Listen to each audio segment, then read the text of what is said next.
हाय बच्चों। तो बच्चों, welcome to our this mind map series once again. आज हम दूसरा चैप्टर करेंगे which is motion in a plane. तो देखिए, इसको जानने के लिए, इसको समझने के लिए आपको पहले प्लेन्स क्या होते हैं ये बहुत ज़रूरी है। ठीक है, तो प्लेन्स क्या होते हैं बेटा? दो जब डायमेंशंस आपस में जुड़ते हैं तो वो जो एरिया बनाते हैं उसको बोलते हैं प्लेन। ठीक है, जैसे फॉर एग्जांपल ये कोऑर्डिनेट सिस्टम हमारा रहता है एक्स वाई जेड। ठीक है, तो देखिए ये एक्स है, ये वाई है, तो ये जो एरिया बनेगा इसको बोलते हैं प्लेन, एक्स वाई प्लेन। ये आपका एक्स है, ये जेड है, ऐसे करके जो आपका ऐसे करके बन रहा है this is X Z plane. और ऐसे करके जो है ये आपका वाई है, दिस इज आप योर जेड, तो ये वाई जेड प्लेन। ठीक है, तो प्लेन्स तो हमने समझ लिए हैं, तो इसका मतलब ये हो गया प्लेन्स जो होते हैं वो आपकी टू डायमेंशनल थिंग्स होती हैं। ठीक है, तो मोशन इन अ प्लेन का मतलब ये हो गया जब मोशन दो डायमेंशन में होती है उसको हम बोलते हैं मोशन इन ए प्लेन। ठीक है, तो जब मोशन इन अ प्लेन होती है तो इसका मतलब अगर एक्स वाई प्लेन है तो एक्स डायरेक्शन में भी मोशन होगी और वाई डायरेक्शन में भी मोशन होगी। ठीक है, अब देखिए जब वन डायमेंशन मोशन होती थी तो एक ही कोऑर्डिनेट हमें चाहिए होता था मोशन को डिफाइन करने के लिए। ठीक है, अब यहाँ पर क्या है, दो डायमेंशन में मोशन हो रही है, तो अब उसका कौन सा कंपोनेंट एक्स डायरेक्शन में है, कौन सा वाई डायरेक्शन में है, तो ये जानने के लिए हमें एक नया सिस्टम डेवलप करना पड़ा जिसको हमने बोला वेक्टर्स। ठीक है, तो वेक्टर्स जो हैं they are very much essential for defining the motion under two dimension और थ्री डायमेंशन। ठीक है, तो वेक्टर्स जो है इसीलिए डेवलप हुए थे।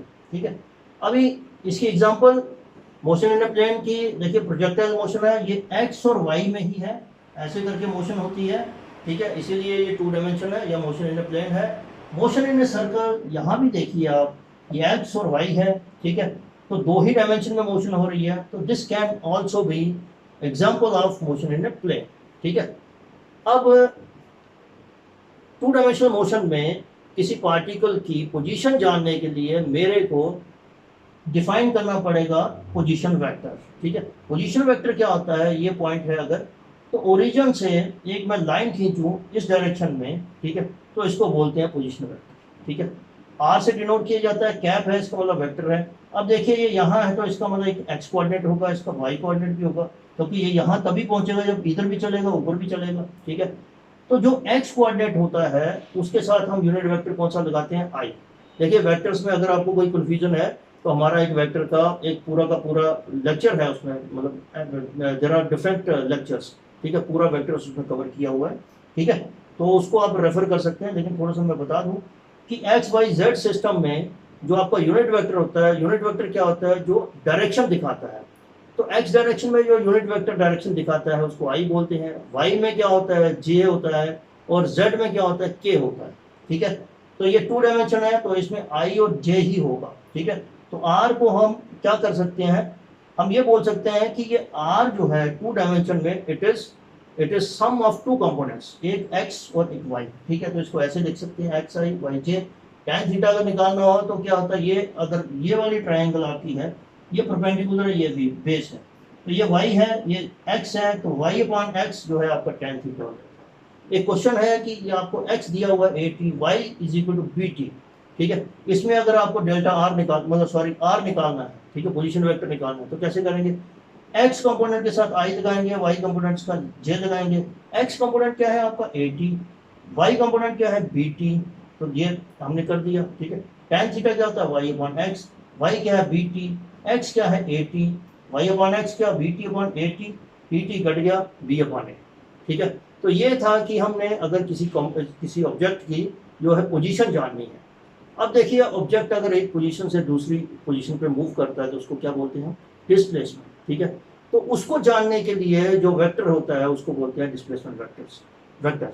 ठीक है, देखिए ऐसा है, अगर आप इसको कंपेयर करोगे वन डायमेंशनल मोशन के साथ, तो क्या होगा, यहाँ यहाँ कोई जैसे आपका पोजीशन आई तो यहाँ पोजीशन वेक्टर हो जाएगा, वहाँ जैसे डिस्प्लेसमेंट आई डिस्प्लेसमेंट वेक्टर हो जाएगा, फिर वहाँ वेलोसिटी आई यहाँ वेलोसिटी वेक्टर हो जाएगा, और वहाँ एक्सेलरेशन आए तो यहाँ एक्सेलरेशन वेक्टर हो जाएगा। क्यों, क्योंकि इसमें दो कंपोनेंट होते हैं। ठीक है, तो ये देखिए डिस्प्लेसमेंट वेक्टर जानने के लिए लेट से ये पार्टिकल ए पे है जिसका पोजीशन वेक्टर है r1। ठीक है, ये गया बी पे जिसका पोजीशन वेक्टर है r2। आपने triangular law of vector addition पढ़ा है, उसमें क्या होता है, कि ये जो दो साइड्स जो हैं, ठीक है, अगर सेम ऑर्डर में है, R1 सेम में है, ये भी सेम में है, ठीक है, तो ये जो तीसरी साइड है उसका रिजल्टेंट होता है, ठीक है। ये जो डेल्टा आर है ये डिस्प्लेसमेंट वेक्टर है, तो हम कैसे लिख सकते हैं, R1 plus delta R is equal to R2, ये आपका ट्रायंगल ऑफ वेक्टर एडिशन है, ठीक है। तो डेल्टा आर यहाँ से निकल गया R2 माइनस R1, ठीक है। अगर मैं बोलूँ कि R1 के जो कोऑर्डिनेट्स हैं X1 और Y1 है, इसके जो कोऑर्डिनेट्स हैं R2 के, ये क्या है X2 और Y2, तो मैं इसको लिख सकता हूँ X2 Y2 ऐसे करके। फिर मैं इनको दोनों को जब माइनस करूंगा तो मैं ऐसे ही मेरे पास आ जाएगा X2 minus X1 I, Y2 minus Y1 J। इसका मतलब ये हो गया कि ये डेल्टा X हो गया, यानी कि चेंज इन X डायरेक्शन, ठीक है, उसकी पोजीशन जो X डायरेक्शन में चेंज हो रही है, और डेल्टा Y क्या हो गया, चेंज इन Y डायरेक्शन, ठीक है, position change in Y direction, ठीक है। तो मैं इसको ऐसे लिख सकता हूँ, ठीक है। तो tan थीटा सेम, अगर मैं उसकी ट्रायंगल बनाऊं, ये वाला जो होगा इसकी अगर मैं ट्रायंगल बनाऊं, ये और ये, ठीक है, तो ये क्या होगा आपका डेल्टा वाई, ये क्या होगा आपका delta x, perpendicular upon base, तो delta y upon delta x, यही आ गया। क्वेश्चन ये है कि एक पार्टिकल इस कोऑर्डिनेट से, यानी 3 4 कोऑर्डिनेट दिए हैं उसके, तो ये मूव हो रहा है कहाँ 6 5 पे, हमें डेल्टा आर निकालना है, ठीक है, साथ में हमें इसका मैग्नीट्यूड भी निकालना है, ठीक है। ये जो है डेल्टा आर जो है ये वेक्टर की फॉर्म में आएगा, जैसे ये पोजीशन वेक्टर है ये वेक्टर की ही फॉर्म में। अगर मेरे को इसका मैग्नीट्यूड निकालना हो तो मेरे को क्या करना पड़ेगा, इसका under root X square plus Y square करना पड़ेगा, ये आपको पता है, ठीक है। इस क्वेश्चन में करेंगे तो आपको क्लियर हो जाएगा, ठीक है। तो मेरे को निकालना है, इसमें डिस्प्लेसमेंट वेक्टर निकालना है, उसका मैग्नीट्यूड निकालना है और tan थीटा निकालना है, ठीक है। डेल्टा आर मेरे को पता है डेल्टा एक्स आई प्लस डेल्टा वाई जे, तो डेल्टा एक्स क्या है, एक्स एक्स कोऑर्डिनेट देखो, यहाँ x2 जो है 6 है, x1 जो है 3 है, ये वाली इक्वेशन लगाओ, ठीक है। 6 माइनस 3 आई, 5 माइनस 4 वाई कंपोनेंट्स हैं j, ठीक है, ये 3 आ गया, 1 आ गया, ठीक है। लेकिन ये क्या है, ये आपका वेक्टर फॉर्म में, ठीक। मेरे को इसका मैग्नीट्यूड निकालना है, मैग्नीट्यूड निकालने के लिए रूट, ठीक है, x कंपोनेंट का स्क्वायर प्लस y कंपोनेंट का स्क्वायर, तो ये क्या है 3 का स्क्वायर, ये कितना 1 है, ठीक है, रूट 10 आ गया आपका magnitude of the displacement vector, ठीक है। tan थीटा कैसे निकालेंगे, delta Y divided by delta X, ठीक है, यानी कि y component divided by x component, y component कितना 1, x कंपोनेंट कितना 3, 1/3 आपका आ गया, ठीक है। तो बच्चों ये आ गया वेलोसिटी वेक्टर। जैसे हमने डिस्प्लेसमेंट वेक्टर को देखा था कि उसके 2 कंपोनेंट होते हैं, इसी तरह से यहाँ वेलोसिटी वेक्टर के भी 2 कंपोनेंट होंगे, ठीक है। एक x होगा जिसको हम डेल्टा वी एक्स बोलेंगे, एक y होगा जिसको डेल्टा वी वाई बोलेंगे, ठीक है। तो इसको देखिए आप, वेलोसिटी किसके बराबर होती है, डिस्प्लेसमेंट अपॉन टाइम होती है। एवरेज वेलोसिटी किसके बराबर होगी, ये आपका position vector with respect to time, इसको डिफरेंशिएट करेंगे। पोजीशन वेक्टर हमने पढ़ा था क्या होता है, R2 माइनस R1, ठीक है। तो इसको जब डिफरेंशिएट करेंगे R2 और को डेल्टा टी से करेंगे तो ये आपका ऐसे आएगा, x कंपोनेंट होएगा, ठीक है, फिर y कंपोनेंट होगा, ठीक है, और ये आपका delta V X plus delta V Y बन जाएगा। ये देखिए ये डेल्टा x जो है x2 माइनस x1 हो जाएगा, ये y डेल्टा y जो है ये y2 माइनस y1 होगा, ठीक है, वो डिस्प्लेसमेंट में जो हमने पढ़ा था, ठीक है। और इसका जो मैग्नीट्यूड है, देखो ये जो है ये वेक्टर नोटेशन में है, देखो i है j है, इसका मतलब ये हो गया कि ये वेक्टर फॉर्म में है, ठीक है। लेकिन इसका मैग्नीट्यूड क्या होगा, मैग्नीट्यूड का क्या फार्मूला होता है, under root of x component का स्क्वायर प्लस y कंपोनेंट का स्क्वायर, ठीक है। तो delta V x square plus delta V Y square हो जाएगा। tan थीटा अगर निकालना है तो ये ट्राइंगल देखेंगे, ये परपेंडिकुलर है, ये बेस है, तो delta V Y divided by delta V X, ठीक है। तो क्वेश्चन है कि एक बॉडी इन कोऑर्डिनेट से मूव की यहाँ, तो ये 1 2 कोऑर्डिनेट है, 3 4 पे गई, टाइम उसने लगाया 2 सेकंड, वी एवरेज निकालनी है, ठीक है। तो हमने पता है कि क्या होती है वी एवरेज, इसके 2 कंपोनेंट होंगे, एक डेल्टा वी एक्स होगा, एक डेल्टा वी वाई होगा, ठीक है। हमें ये पोजीशन पता है 3 - 1 ये एक्स पोजीशन है, delta x divided by time 2, ठीक है। तो इसी तरह से 4 - 2 ये डेल्टा वाई हो जाएगा डिवाइडेड बाई 2। तो जब ये पोजीशन वेक्टर को हम डिफरेंशिएट करेंगे या डिवाइड करेंगे टाइम से तो ये वेलोसिटी बन जाएगी, ठीक है। तो ये आपका डेल्टा वी एक्स और डेल्टा वी वाई होगा, ठीक है। तो ये यहाँ 1 आएगा, यहाँ 1 आएगा, ठीक है। मैग्नीट्यूड निकालना होगा, रूट ये x कंपोनेंट का स्क्वायर, x क्या है 1, यहाँ क्या है 1, ठीक है। तो ये √2 आ जाएगा। tan थीटा क्या होगा y/x 1/1, ठीक है। थीटा जो 45 डिग्री होता है, टेन थीटा जब 45 होता है तो उसकी वैल्यू 1 रहती है, ठीक है। इसी तरह से देखिए, ये तो था हमारा एवरेज वेलोसिटी। इंस्टेंटेनियस वेलोसिटी क्या होती है? एट ए पर्टिकुलर टाइम, ठीक है। तो जब भी इंस्टेंटेनियस वेलोसिटी की बात आती है, चाहे वो 1 डायमेंशन है, 2 डायमेंशन है, 3 डायमेंशन है, तो हमें कहीं ना कहीं डिफरेंशिएट या इंटीग्रेट करना पड़ेगा, ठीक है। तो ये देखिए, ये आर की जो इक्वेशन दी गई है इन टर्म्स ऑफ टी, ठीक है, आपको वेलोसिटी निकालनी है, इंस्टेंटेनियस वेलोसिटी इन वेक्टर फॉर्म, और उसका मैग्नीट्यूड निकालना है। तो इन वेक्टर फॉर्म निकालना होगा तो हम क्या करेंगे, इसको डिफरेंशिएट करेंगे विद रिस्पेक्ट टू टाइम।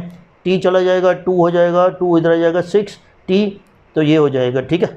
अगर टी इक्वल टू 2 पे निकालनी है तो इसकी जगह टी की जगह 2 करेंगे, 12 हो जाएगा, 2i + 12j। लेकिन ये देखिए i और j है तो वेक्टर फॉर्म में है, तो हमें निकालना क्या है, हमें निकालनी है मैग्नीट्यूड। तो मैग्नीट्यूड कैसे निकालेंगे? अंडर रूट x का जो कंपोनेंट है उसका स्क्वायर, y का कंपोनेंट है उसका स्क्वायर, ठीक है। तो √148 हो जाएगा, ठीक है, ओके।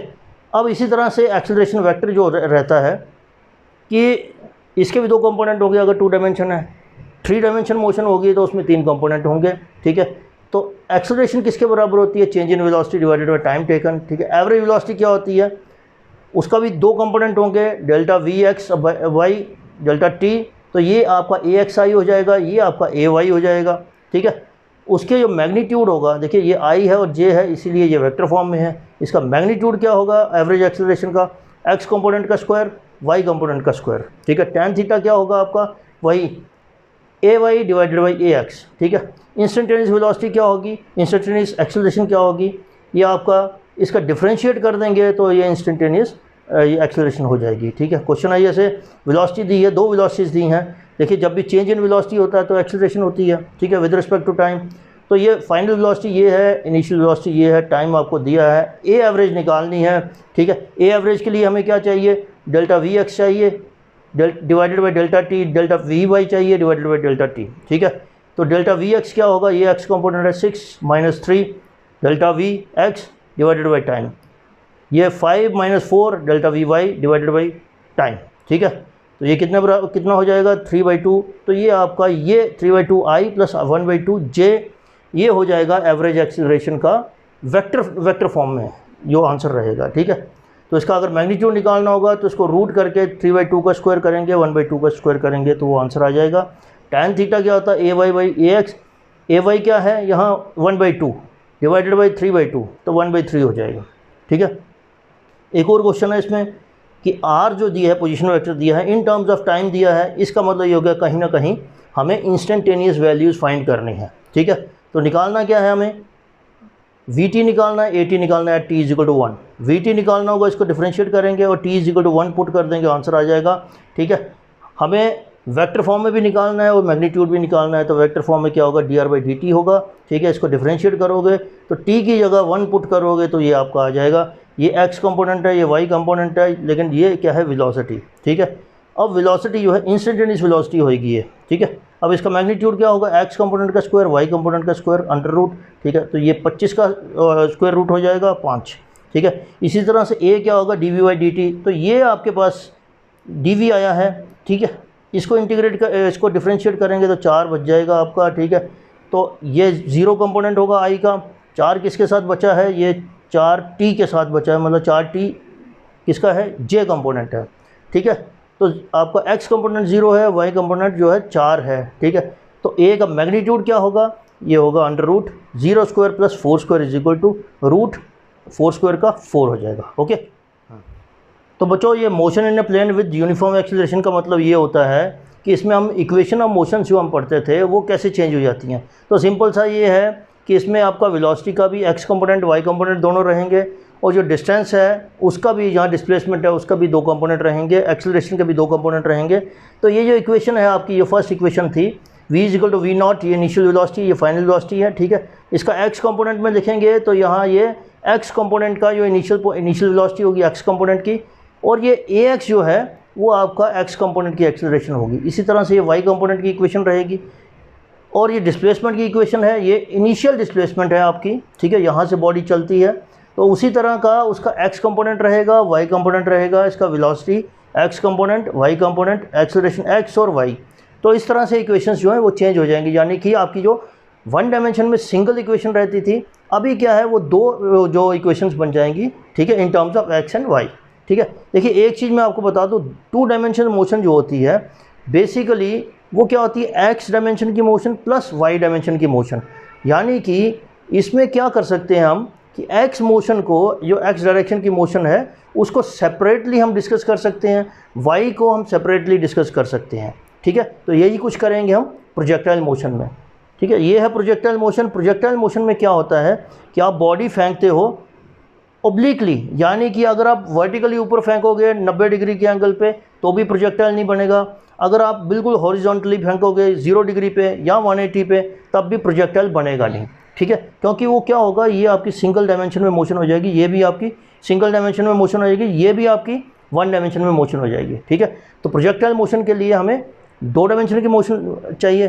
ठीक है, तो उसके लिए हमें जो भी बॉडी प्रोजेक्ट करनी है, प्रोजेक्ट करने का मतलब ये बॉडी फेंकी है आपने, ठीक है, तो वो फेंकनी है ओब्लिकली, यानी कि एट सम एंगल, और एंगल जो है वो आपका 90 डिग्री से कम होना चाहिए, 0 से बड़ा होना चाहिए। ठीक है, तो यहाँ क्या है, ये वेलोसिटी u है। तो देखिए अब जब भी कोई चीज़ एंगल पे होती है तो उसके दो कंपोनेंट होते हैं। ठीक है, 2 डायमेंशन मोशन में, 3 डायमेंशन में 3 होते हैं। तो अगर ये वेलोसिटी है तो इसका एक x कंपोनेंट होगा, एक y कंपोनेंट होगा। तो हमने वेक्टर्स में पढ़ा है, जो x कंपोनेंट है अगर थीटा x के साथ है, एक्सिस के साथ है, तो ये कंपोनेंट रहेगा आपका cos थीटा, ये रहेगा sin थीटा। तो ये u वेलोसिटी के साथ फेंकी है तो ये क्या हो जाएगा, u cos थीटा, ये हो जाएगा u sin थीटा। अब हम इसको क्या करेंगे, x मोशन जो है वो सेपरेटली देखेंगे, y मोशन है वो सेपरेटली देखेंगे। ठीक है, अब देखिए हॉरिजॉन्टल वेलोसिटी जो है u cos थीटा हो जाएगी। देखिए एक चीज़ है, प्रोजेक्टाइल मोशन में कुछ असम्पशंस हैं कि एयर रेजिस्टेंस आपकी जो है वो 0 होती है, क्योंकि अगर एयर रेजिस्टेंस होगी तो वैल्यूज चेंज हो जाएंगी। ठीक है, तो दूसरी क्या है कि ये आपकी जो हॉरिजॉन्टल मोशन है उसमें एक्सेलरेशन जो है वो 0 है। क्यों? क्योंकि एक्सटर्नल फोर्स 0 है। ठीक है, तो ए एक्सिस 0, वर्टिकल जो वेलोसिटी है वो होगी आपकी ये u sin थीटा होगी, वहाँ पर एक्सेलरेशन जो क्या है, एक्सेलरेशन ड्यू टू ग्रेविटी। ठीक है, -g। ठीक है, अगर मैं हॉरिजॉन्टल मोशन को यानी कि एक्स एक्सिस मोशन को मैं कंसिडर करूं तो मेरे पास इक्वेशन रहती है इसकी। ठीक है, S is equal to U T plus half A T square. लेकिन मैं क्या देख रहा हूं, अभी मैं सिर्फ हॉरिजॉन्टल मोशन डिस्कस कर रहा हूं। ठीक है, तो हॉरिजॉन्टल मोशन में जो डिस्टेंस है वो क्या होगा, एक्स, तो एक्स कंपोनेंट होगा, तो ये एक्स कंपोनेंट ऑफ एक्सेलरेशन होगा, ये तो 0 है आपका, तो ये क्या है, u cos थीटा यहाँ से। ठीक है, तो एक्स इज 0, तो यहाँ से हमारा t जो आ गया x upon u cos theta आ गया। इसी तरह से मैं वर्टिकल मोशन डील करूँगा। वर्टिकल मोशन में क्या है, सेम यही इक्वेशन, लेकिन यहाँ कंपोनेंट y का रहेगा, यहाँ भी कंपोनेंट y का रहेगा। तो y का कंपोनेंट जो वेलोसिटी का है वो u sin थीटा है। ठीक है, और एक्सेलरेशन ड्यू टू ग्रेविटी आ जाएगी a की जगह, क्योंकि वो a y तो वही है। ठीक है, अब मैंने क्या किया, ये जो t की वैल्यू थी x upon u cos theta, ठीक है, इसको मैंने क्या किया, t की जगह भर दिया। ठीक है, यहाँ x upon u cos theta आ गया, यहाँ पे इसका स्क्वायर आ गया। ठीक है, अब मैंने इसको थोड़ा सा रीअरेंज किया तो ये sin theta upon cos theta tan theta हो जाएगा, ये कट जाएगा, x tan थीटा हो जाएगा। ठीक है, माइनस ये ऐसे करके आ जाएगा इंटू एक्स स्क्वायर। अब देखिए इसमें वेरिएबल क्या है, x है और x स्क्वायर है, यही वेरी कर सकता है, क्योंकि थीटा जिस पे आपने बॉडी फेंक दी वो तो वही रहेगी। ठीक है, u कौन सा है जो आपकी इनिशियल वेलोसिटी है उसको तो चेंज किया नहीं जा सकता, ये भी cos थीटा है। थीटा g की वैल्यू जो होती है वो अपने आप में कांस्टेंट है, तो ये भी कांस्टेंट है, ये भी कांस्टेंट है, ये एक्स स्क्वायर वेरिएबल है, x जो है वेरिएबल है। तो हमारे पास एक इक्वेशन है y is equal to A X minus B X square, यानी कि a और b कांस्टेंट है। ठीक है, इस इक्वेशन, ये किसकी इक्वेशन है, this is equation of parabola. इसका मतलब क्या हो गया, ट्रैजेक्टरी, यानी कि ये पाथ होता है। ठीक है, ट्रैजेक्टरी को पाथ बोलते हैं, path of projectile motion is parabola. ठीक है, अब देखना टाइम ऑफ फ्लाइट। देखो जी ऐसा है, इसमें दो चीज़ें हैं। एक तो आपको देखना है कि ये ऊपर जाने में कितना टाइम लगाती है बॉडी, और ऊपर से नीचे आने में कितना टाइम लगाती है। तो ये जो आपकी फिगर है इसमें O टू A यानी कि हाईएस्ट पॉइंट तक जब बॉडी जाती है उसको बोलते हैं टाइम ऑफ असेंट। असेंट का मतलब होता है चढ़ना। ठीक है, और A से यानी कि हाईएस्ट पॉइंट पे ग्राउंड पे जब बॉडी आती है उसको बोलते हैं टाइम ऑफ डिसेंट। ठीक है, समझ गए। अब ये टोटल टाइम ऑफ फ्लाइट जो होता है वो क्या होता है, time of ascent plus time of descent. ठीक है, तो हम निकालेंगे कैसे, हम देखेंगे, क्योंकि अब तो अपवर्ड मोशन देखनी है हमें, क्योंकि टाइम ऑफ असेंट तो तभी निकलेगा जब अपवर्ड मोशन देखेंगे। ठीक है, तो हमारे पास इक्वेशन क्या है, v इज इक्वल टू, जो हमारी बेसिक इक्वेशन थी ये v is equal to V naught plus A T, यहाँ v is equal to U plus A T वही थी। लेकिन यहाँ क्या होगा, आपका u जो है वो कौन सा कंपोनेंट होगा, वर्टिकल कंपोनेंट u y, तो वो क्या है u sine theta, minus A T होता था प्लस ए टी होता था, तो यहाँ माइनस जी टी आ जाएगा। ठीक है, हाईएस्ट पॉइंट पे वेलोसिटी क्या होगी, ज़ीरो। ठीक है, तो वेलोसिटी जब ज़ीरो होगी तो टाइम मेरे पास यहाँ से आ जाएगा u साइन थीटा अपॉन जी। लेकिन ये टाइम कौन सा है, ऊपर जाने का। ठीक है, that is why it is time of accent. एक और चीज़ आपको नोट करनी है, टाइम ऑफ एसेंट जो है is always equal to time of descent. तो इसका मतलब क्या हो गया, टोटल टाइम ऑफ फ्लाइट जो होता है वो आपका क्या होता है, T A plus T D, यानी कि time of ascent plus time of descent. ठीक है, ये दोनों बराबर हैं, तो इसका मतलब ये 2 times of time of ascent या 2 times of time of descent होगा। ठीक है, ओके। तो बच्चों अभी मैक्सिमम हाइट अगर हमें देखनी हो तो क्या करना पड़ेगा, हमें अपवर्ड मोशन जो है वो देखनी पड़ेगी। ठीक है, लेकिन एक चीज़ याद रखनी है आपको कि यहाँ से लेकर यहाँ तक आना है, तो इसका मतलब जो टाइम यहाँ यूज़ होगा वो कौन सा टाइम होगा, टाइम ऑफ एसेंट। पूरा टाइम यूज़ नहीं होगा, लेकिन जब हॉरिजॉन्टल रेंज की बात करेंगे तब यहाँ से लेकर यहाँ और यहाँ से लेकर यहाँ, तब जो टाइम यूज़ होगा वो आपका टाइम ऑफ फ्लाइट होगा। ठीक है, तो अपवर्ड मोशन हाइट की क्या इक्वेशन है, ये इस तरह से है आपकी। ठीक है, वो सिंपल बेसिक इक्वेशन। ठीक है, यू वाई क्या है, यू साइन थीटा। ठीक है, टी हमने देखा था U upon G sine theta, ये टी जो है टाइम ऑफ एसेंट था। ठीक है, तो ये आपकी ये इसमें से ये हाफ माइनस कर देंगे तो you square sine square theta upon 2g, ये एक्सप्रेशन आ गया आपका हाइट का। ठीक है, अब हॉरिजॉन्टल रेंज क्या है, हॉरिजॉन्टल मतलब डायरेक्शन में कौन लेके जाएगा आपको, हॉरिजॉन्टल कंपोनेंट। वर्टिकल में कौन लेके जाएगा, vertical component of the velocity. तो इसलिए हमने वर्टिकल कंपोनेंट यहाँ यूज़ किया यू साइन थीटा। हॉरिजॉन्टल में क्या यूज़ करेंगे हम, यू कॉस थीटा। ठीक है, और डिस्टेंस किसके बराबर होता है आपका, वेलोसिटी इंटू टाइम। ठीक है, तो वही किया हमने, R U X into T. U X क्या था, horizontal component of velocity, U cos theta. T यहाँ टाइम ऑफ फ्लाइट लेना पड़ेगा, यानी कि यहाँ हमने क्या लिया था, u upon G sine theta. यहाँ पे क्या लेना पड़ेगा, 2u साइन थीटा अपॉन जी, तो वही ले लिया हमने। ठीक है, यहाँ पे 2 साइन थीटा कॉस थीटा आ रहा है, तो ये किसका फार्मूला है, साइन 2 थीटा का, तो ये आपका एक्सप्रेशन आ गया ही है। अब ये मैक्सिमम होने के लिए 2 theta should be equal to 1, तो 2 थीटा इज इक्वल टू 1 होगा। ठीक है, तो थीटा किसके बराबर हो जाएगा, 90 डिवाइडेड बाई 2 45 डिग्री। ठीक है, एक और चीज़ इसमें है कि रेंज जो होती है हॉरिजॉन्टल रेंज, वो थीटा और 90 माइनस थीटा दोनों एंगल्स के लिए सेम रहती है। लाइक अगर थीटा पहले आपका 30 है, 90 माइनस 30 क्या हो जाएगा 60, तो इन दोनों एंगल्स के लिए थीटा 1 एंड थीटा 2 के लिए रेंज जो है वो आपकी सेम रहेगी। ठीक है, अगर थीटा इक्वल टू 45 है तो इसका मतलब ये हो गया आर मैक्स जो है वो आपका मैक्सिमम होगा। ठीक है, आर जो हॉरिजॉन्टल रेंज होगी वो आर मैक्स होगी। ठीक है, तो यहाँ साइन 2 थीटा क्या होगा, 2 इंटू 45, ये 1 हो जाएगा। तो ये किसके बराबर होगा, U square upon G. H का एक्सप्रेशन हमें पता है, हम वहाँ अगर वहाँ हम 45 डिग्री भर दें यहाँ थीटा, तो क्या होगा, ये साइन थीटा जो 145 की क्या अपनी वैल्यू रहती है 1/√2, तो 1/√2 का स्क्वायर यही हमने कर दिया यहाँ। ठीक है, तो ये किसके बराबर हो जाएगा, u square upon 4g। U square upon g जो है वो किसके बराबर है, आर मैक्स के बराबर। तो इसका मतलब इस केस में आर मैक्स यानी कि मैक्सिमम हॉरिजॉन्टल रेंज किसके बराबर होगी, 4h के बराबर। इस तरह के क्वेश्चंस आते हैं। ठीक है, अब ऐसा भी हो सकता है कि ये थीटा जो हम ले रहे थे वो इसके साथ ले रहे थे। ठीक है, हॉरिजॉन्टल के साथ।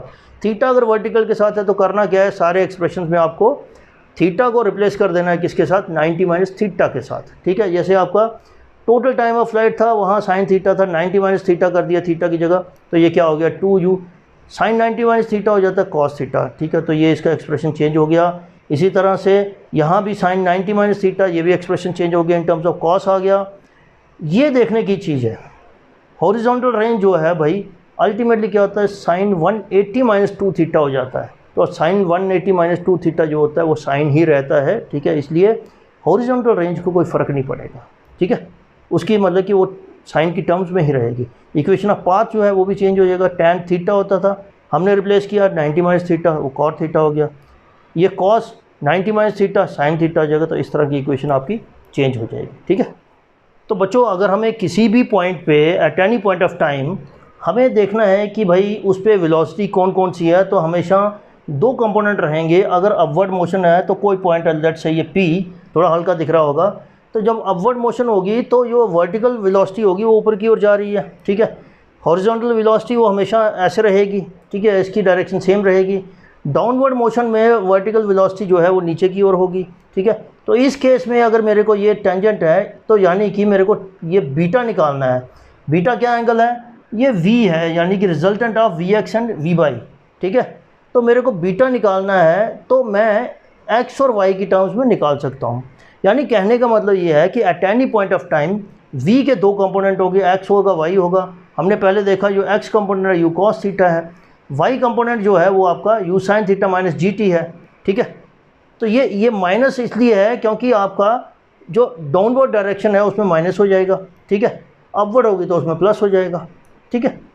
तो ये इसका जो मैग्नीट्यूड रहेगा at any point of time तो v x square plus v Y square हो जाएगा, ठीक है, ओके। टैन बीटा जो है, टैन बीटा ये यहाँ की ट्राइंगल अगर मैं बनाऊँ तो ये कंपोनेंट होगा वी वाई, ये कंपोनेंट होगा वी एक्स। तो V Y upon V X जो है, ठीक है, that will be your tan theta.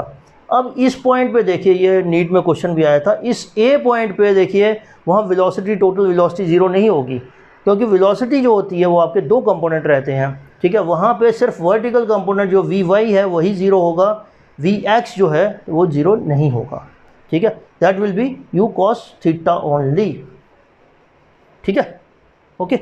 इसको थोड़ा चेंज कर लेना, इसको हम ऐसे ही रहने देते हैं, let it be this only, ठीक है, ओके। फिर रिलेटिव वेलोसिटी के इसके क्वेश्चन आते हैं तो दो ही जो केसेस हैं वो मोटे तौर पे उसके क्वेश्चंस आते हैं। एक तो आपका रिलेटिव वेलोसिटी ऑफ रेन और एक होता है आपका क्रॉसिंग द रिवर, ठीक है। रेन के लिए आपको देखो ऐसा करना है, अगर आदमी जा रहा है ईस्ट की तरफ, ठीक है, तो उसको स्टेशनरी रखने के लिए उसको एक वेलोसिटी अप्लाई करनी पड़ेगी, उसके बिल्कुल ऑपोजिट सेम वेलोसिटी। तो मैंने वेलोसिटी जो है, जिस वेलोसिटी से बंदा जा रहा है ईस्ट पे, मैंने वेस्ट पे एक वेलोसिटी डाल दी, ठीक है, सेम मैग्नीट्यूड की, ताकि ये रेस्ट पे रहे। वेलोसिटी ऑफ रेन तो वर्टिकली डाउनवर्ड फॉलो कर रही है, फॉल, ठीक है। तो इस केस में मैं वेक्टर एडिशन लगा के इसका रिजल्टेंट निकाल लूँगा, ठीक है। तो यानी कि वेक्टर क्या हो गया, एक वी आर हो गया, एक वी एम हो गया। इसका जब मैं मैग्नीट्यूड निकाल लूँगा, दो वेक्टर्स का पैरेललोग्राम लॉ लगा के वेक्टर्स का सम क्या आता है, एक वेक्टर का स्क्वायर दूसरे का square plus 2 into 1 2 into cos of theta. अब इसमें और इसमें कॉस थीटा कितना है, 90 डिग्री, तो ये ज़ीरो हो जाएगा, ठीक है। तो बच गया ये क्या है, velocity of rain with respect to man, ठीक है। तो ये आपकी क्या आ जाएगी, वी आर स्क्वायर, यानी कि वेलोसिटी ऑफ रेन का स्क्वायर, फिर प्लस वेलोसिटी ऑफ मैन का स्क्वायर, ठीक है। ये टैन थीटा आपको डायरेक्शन बताएगा कि ये जो रिलेटिव वेलोसिटी है किस डायरेक्शन में एक्ट करेगी, और छाता जो आपको लेना है वो उसी डायरेक्शन में लेना होगा। यानी कि यहाँ जो टैन थीटा की वैल्यू आएगी, you have to hold umbrella in that direction only, ठीक है। क्रॉसिंग द रिवर, देखिए इसमें आपको रिलेटिव वेलोसिटी का उस तरह से एक थोड़ा सा आपको रियल लाइफ एक्सपीरियंस भी होगा कि दरिया में आप कूदे हो, ठीक है, उसके अगेंस्ट जा रहे हो तो बहुत मेहनत लगती है, ठीक है, उसके साथ बहे जा रहे हो तो बहुत आसान होता है तैरना, ठीक है। तो वी अगर वेलोसिटी है मैन की स्टिल वाटर में, यानी कि पानी चल नहीं रहा, और वी आर है रिवर की वेलोसिटी, ठीक है, जब पानी चलेगा, तो मैं अगर रिवर की डायरेक्शन में जाता हूँ, ठीक है, तो मेरी जो रिलेटिव वेलोसिटी होगी, V M is relative velocity of man with respect to river, ठीक है। तो दोनों का एडिशन हो जाएगा। जब मैं अपोजिट डायरेक्शन में जाता हूँ तो दोनों का माइनस हो जाएगा, ठीक है। दो केसेस इसमें जनरली रहते हैं कि शॉर्टेस्ट पाथ, ठीक है, और दूसरा मिनिमम टाइम, ठीक है। देखिए शॉर्टेस्ट पाथ के लिए आपको ये वाला पाथ लेना पड़ेगा क्योंकि यही जो है शॉर्टेस्ट डिस्टेंस है। डिस्प्लेसमेंट क्या होती है, यही तो होता है। तो लेकिन यहाँ अगर मैं इधर ही चलूँगा तो मैं रिवर की जो फ्लो के साथ मैं आगे चला जाऊँगा, तो इसका मतलब ये हो गया मेरे को कहीं इससे पहले की डायरेक्शन में आप मेरे को तैरना है, ठीक है। तो मैं क्या करता हूँ, ये इधर बंदा इधर तैरेगा, ठीक है, यानी कि he is making some angle theta with the this minimum path, ठीक है। तो अब क्या हुआ, ये इसका वेलोसिटी ऑफ मैन है, ये इसकी वेलोसिटी ऑफ रिवर है, और मेरे को अल्टीमेटली पहुंचना कहाँ है, बी पे। तो ये मेरा velocity of man with respect to river हो जाएगी, ठीक है। वेक्टर एडिशन लगाओ, ट्रायंगुलर लॉ, ये दोनों साइड्स जो सेम हैं, सेम ऑर्डर में हैं, अपोजिट साइड रिजल्टेंट देगी, यानी कि V M should be equal to V plus V R, ठीक है। अब एक और चीज़ देखिए, ये वी का कंपोनेंट जो है इधर वाला, यानी कि इधर वाला, ये क्या होगा, साइन थीटा, ये किसके बराबर है, वी आर के बराबर, ठीक है। तो साइन थीटा यहाँ से वी अपॉन वी आर आ जाएगा, ठीक है। अब देखिए कौन सा कंपोनेंट जो है v का कौन सा कंपोनेंट इसको इधर लेके जाएगा, तो नेचुरली ये वाला कंपोनेंट ऐसे करके, क्योंकि ये वाला कंपोनेंट तो लेके नहीं जा सकता ना, ये वाला कंपोनेंट लेके नहीं जा सकता, ये वाला लेके जाएगा, तो ये थीटा कहाँ लगा है, तो इसका मतलब v cos थीटा हो जाएगा, ठीक है। तो यानी कि v cos थीटा जो है वो अलोंग ए बी होगा, वही उसको उधर लेके जाएगा, ठीक है, यहाँ तक b पर लेकर जाएगा। अब मेरे को टाइम देखना है, टाइम क्या होता है, डिस्टेंस अपॉन वेलोसिटी, ठीक है, वेलोसिटी का कौन सा कंपोनेंट जो उसी ओर हो, ठीक है। तो v cos थीटा क्या होता है, ठीक है, 1 minus sine square theta under root, ठीक है। तो ये आप इसको सॉल्व करोगे, देखो sine square theta, sine theta कैसे निकालेंगे, v अपॉन वी आर है, ठीक है, यहाँ भरेंगे, v square upon V are square हो जाएगा, ठीक है। साइन थीटा नहीं, गड़बड़ है, ये रुकिए एक मिनट, साइन थीटा ये ऐसे आएगा, sine theta is V R, ये है ना, ये ट्राइंगल है परपेंडिकुलर अपॉन हाइपोटेन्यूज, ठीक है, तो वी आर अपॉन, इसको छोड़ दो, वी आर अपॉन वी रहेगा, ठीक है, ये ना ट्राइंगल परपेंडिकुलर अपॉन हाइपोटेन्यूज, ठीक है।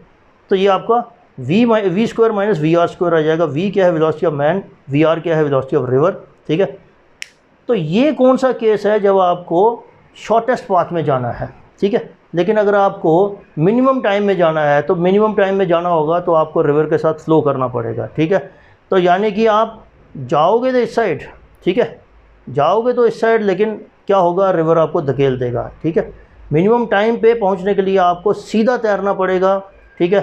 तो इसका मतलब क्या हो गया, ये जो अगर मैं शॉर्टेस्ट पाथ वाला जो मेरा वी था, ठीक है, तो ये किस डायरेक्शन में होना चाहिए, it has to be in the direction of A B, यानी कि क्योंकि v cos थीटा जो है, यानी कि इसका जो कंपोनेंट अलोंग ए बी वो मैक्सिमम होना चाहिए, ठीक है। तो मैक्सिमम ये v जो है, इसका v cos थीटा मैक्सिमम कब होता है, जब ये आपका थीटा जो है ज़ीरो होगा, यानी कि ये वाला थीटा ज़ीरो होगा, तो इसका मतलब ये ऐसे ही सीधा परपेंडिकुलर तैरेगा, ठीक है। तो अब टाइम जो होगा इसमें क्या होगा, टाइम आपका ये आपका डिस्टेंस है, ठीक है, वेलोसिटी जो है कि आपकी v हो जाएगी, क्यों, cos थीटा आपका ये ज़ीरो, थीटा ज़ीरो है, cos थीटा इज़ 1, तो v cos theta is v, ठीक है। डिस्टेंस इसका ये वाला d है, ठीक है, सेम ये ऐसे d है, ये d है, डिस्टेंस अपॉन वेलोसिटी, ये आपका टाइम मिनिमम टाइम हो गया, ठीक है। लेकिन अब होगा क्या, अब ये बंदा यहाँ से सीधा चलेगा तो यहाँ पहुँचेगा नहीं, ये रिवर के साथ फ्लो करके आगे चला जाएगा, ये BC को बोलते हैं हम ड्रिफ्ट, ठीक है। तो ये किसके बराबर होगी, ये आपकी क्या रहेगा, ये टाइम है, ठीक है, और ये VR जो है वो रिवर की वेलोसिटी है, क्योंकि रिवर ही तो आपको लेके जा रहा है, तो हम वेलोसिटी कौन सी यूज़ करेंगे, रिवर की वेलोसिटी यूज़ करेंगे, ठीक है। तो ये आपका टाइम हो गया dy/v इंटू VR, इसको बोलते हैं ड्रिफ्ट, ठीक है। तो आई होप कि सारी चीज़ें अभी क्लियर हो गई होंगी। देखो प्रोजेक्टाइल जो है आपका अगर मतलब कि ऊपर से कहीं फेंका जाए, ठीक है, ऊपर की ओर या नीचे की ओर फ्रॉम सम हाइट, तो वैसे वाले हम डिस्कस कर सकते हैं, लेकिन वो नीट में जनरली पूछे नहीं जाते हैं, ठीक है, तो इसलिए वो हमने थोड़ा स्किप कर दिया। दूसरा सर्कुलर मोशन जो है वो हम एनालम्स के साथ करेंगे, क्योंकि उसमें फ्रिक्शन के कुछ क्वेश्चंस आते हैं, तो सर्कुलर मोशन या तो सेपरेट एक टॉपिक ले लेंगे या उसके साथ हम डील करेंगे, ठीक है। Thank you very much.